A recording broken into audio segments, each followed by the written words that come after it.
Oke teman-teman semuanya, Assalamualaikum warahmatullahi wabarakatuh. Om Swastiastu, Namo Buddhaya, Salam Kebajikan. Oke teman-teman, tema kali ini adalah bahasa Melayu dan bahasa Indonesia, di mana kedua produk tersebut adalah buatan Indonesia, di mana Malaysia memakai bahasa Melayu asal usulnya dari Indonesia. Jadi Indonesia ini ibaratnya mempunyai produk yang sangat canggih dengan teknologi canggih. Ibarat kata taruhlah ibaratnya teknologi otomotif atau mobil, motor, ataupun seperti teknologi lain seperti iPhone itu.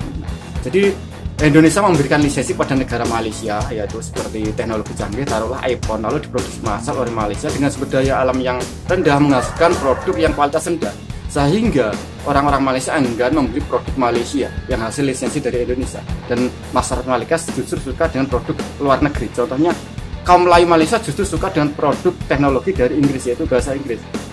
Orang China juga seperti itu, mereka suka produk iPhone buatan Cina, yaitu bahasa Cina. India pun juga seperti itu, mereka suka produk otomotif mobil buatan India, yaitu bahasa Indonesia.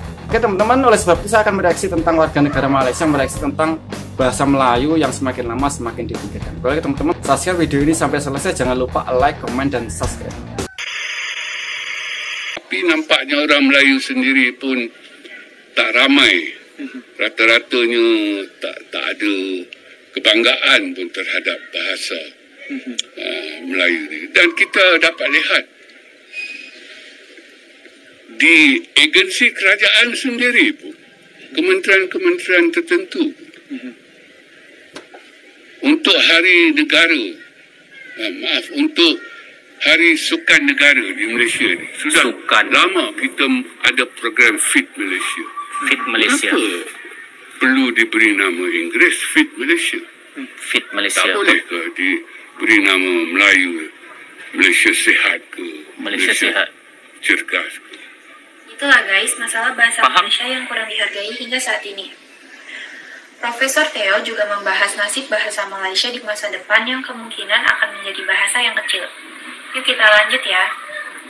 Sebab kalau kita tengok di Indonesia, ini saya pandangan saya Indonesia, pribadi guys, Indonesia. Sebab bila saya pernah jumpa rakyat Indonesia yang merupakan Cina lah, kaum Cina. Bila dia bercakap English memang fasih, tapi bila dia bercakap bahasa Indonesia tu, kalau saya tutup mata saya tak tahu pun dia tu Cina. Jadi adakah kita belum sampai ke tahap itu lagi? Okey. Slang Cina-nya tu kan Tak mungkin Indonesia itu sampai keren. tahap itu. Tak Sebabnya mungkin, kita di Malaysia ni, kita menggunakan petua yang tak sama dengan yang digunakan pakai di Sistem. Malaysia itu untuk membentuk negara bangsa itu. Maknanya untuk melahirkan warga negara Indonesia itu, Indonesia menggunakan petua asimilasi. Asimilasi. Sedangkan kita menggunakan integrasi. Integrasi. Beda ya. Sudah tentu hasilannya dengan izin outcome-nya berbeza. Dan kita dapat lihat kan apa yang wujud di Indonesia dengan apa yang wujud di negara kita. Jadi itulah hasilannya. Itu asimilasi menghasilkan Apa itu asimilasi apa ya? yang Azman lihat di Indonesia. Bergaul ya guys, Azman asimilasi. lihat, warga dunia lihat di Indonesia. Dan yang di Malaysia, warga dunia pun dapat lihat apa yang wujud di Malaysia. Jadi itu dua hasilan daripada dua dasar, dua petua yang berbeza. So bila kita tengok bagaimana kita sebagai orang Malaysia membuat Asimilasi itu kan dia macam tidak ada perbedaan di antara suku yang ada di Indonesia. Walaupun kamu minoritas di Indonesia itu, kamu tetap bangsa Indonesia. Tidak ada istilah macam kamu India ya, kamu Tionghoa ya, kamu bukan orang Indonesia. Tidak, maksudnya di situ asimilasi, kamu juga berhak menjadi bangsa Indonesia menggunakan bahasa Indonesia juga. Jadi asimilasi itu yang sudah tertanam sejak lahir, sejak dulu sehingga sekarang, membuatkan suku-suku di Indonesia itu walaupun asalnya mereka itu Tionghoa, Tamil, India begitu, tapi bahasa Indonesia itu keren banget guys. Berbeda dengan Indonesia menggunakan sistem integrasi begitu. Jadi ya macam sekolah binakular lah macam tu. Sehingga kan mereka tuh lebih suka bahasa ibundanya berbanding dengan bahasa negaranya itu sendiri. Itulah perbedaannya, sehingga kan hasilnya berbeda sehinggalah sejauh ini guys. Saya pernah cerita dalam video saya sebelum ini, teman saya Chinese di Malaysia itu ada yang langsung nggak bisa berbahasa Melayu. Bahkan kalau mau kita orang paham bahasa Melayu, tapi mau cakap itu susah banget. Harus menggunakan bahasa Inggris, guys. Ataupun dicampur-campur, ya bahasa gaduh-gaduh. Nah, macam itu. Jadi kita pun sebagai rakyat Malaysia ini pun harus menggunakan bahasa gaduh-gaduh juga. Karena kalau kita menggunakan baku bahasa Melayu, mereka nggak ngerti, guys. Ada beberapa kosakata mereka nggak ngerti sama sekali. Karena dalam sistem pendidikan di Malaysia, dia meletakkan satu standar itu harus lulus biasa aja. Lulus aja. Dia tidak ada satu macam harus dapat begini, baru lulus. Enggak, harus lulus aja. Kepujian yang dibilang oleh profesor tadi.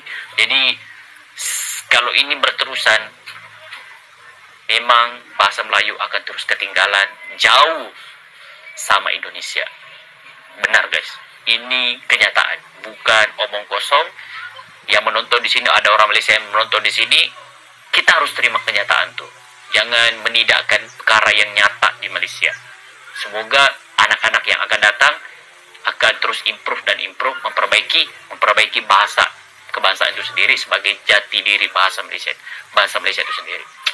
Kita lanjut, guys. Kikan diri kita di peringkat antarabangsa berbanding dengan Indonesia. Sebab ini saya buat saya punya pemantauan berdasarkan hanya kalau kita tengok movie saja, kita tengok filem.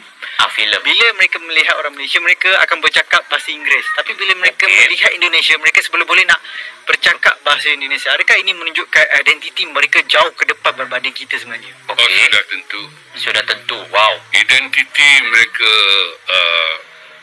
jauh ke depan. Oke teman-teman semuanya, sudah kita saksikan bersama-sama bagaimana reaksi warga negara Malaysia, YouTuber Malaysia, yaitu Rusdi Rusdi tentang bahasa Melayu, di mana ada seorang browser mengatakan bahwa bahasa Melayu di Malaysia sangat dipinggirkan dan lama-kelamaan menjadi hilang dan putus ya teman-teman. Jadi perlu kita ketahui bersama-sama bahwa bahasa Melayu ini adalah produk dalam negeri, yaitu produk Indonesia dulunya. Begitupun juga bahasa Indonesia, di mana ibaratnya Indonesia ini mempunyai produk yang sangat canggih ya teman-teman. Jadi bahasa budaya ini adalah produk yang sangat canggih. Kalau produk mungkin digital, mungkin teknologi hanya menghasilkan uang cuan, keuntungan uang ya teman-teman. Tetapi jika produk ini adalah bahasa budaya, ini tidak hanya sekedar uang, tetapi ini adalah rasa nasionalisme, rasa kebersamaan, dan ini lebih tinggi dari uang, dari keuntungan materi ya teman-teman. Baratnya Indonesia punya produk teknologi gitu teman-teman ya. Taruhlah seperti produk iPhone, ketika lisensi itu diberikan kepada Malaysia, lalu Malaysia memproduksi massal dengan sumber daya manusia Malaysia yang rendah, sehingga menghasilkan produk yang rendah, sehingga rakyat Malaysia pun tidak membeli produk Malaysia yang hasil lisensi dari Indonesia. Sehingga apa? Contohnya masyarakat Melayu tidak suka produk teknologi dari Malaysia, justru mereka sangat suka sekali membeli produk Inggris, yaitu bahasa Inggris ya teman-teman. Begitupun juga China, dia lebih suka membeli produk teknologi dari Cina, yaitu bahasa Cina. Oke teman-teman, itulah kegagalan yang dialami Malaysia, yaitu kegagalan dalam mempertahankan bahasa Melayu ya teman-teman, sehingga hasilnya berbeda antara Indonesia dan Malaysia. Karena emang produk itu asalnya dari Indonesia, jadi Malaysia tidak mungkin, sangat sulit sekali mampu bersaing dengan asal produknya, yaitu Indonesia. Oke teman-teman, bagaimana menurut Anda? Silahkan teman-teman berkomentar di bawah kolom komentar. Cukup sekian video dari saya, apabila ada kesalahan mohon maaf yang sebesar-besarnya. Wassalamualaikum warahmatullahi wabarakatuh. Salam NKRI.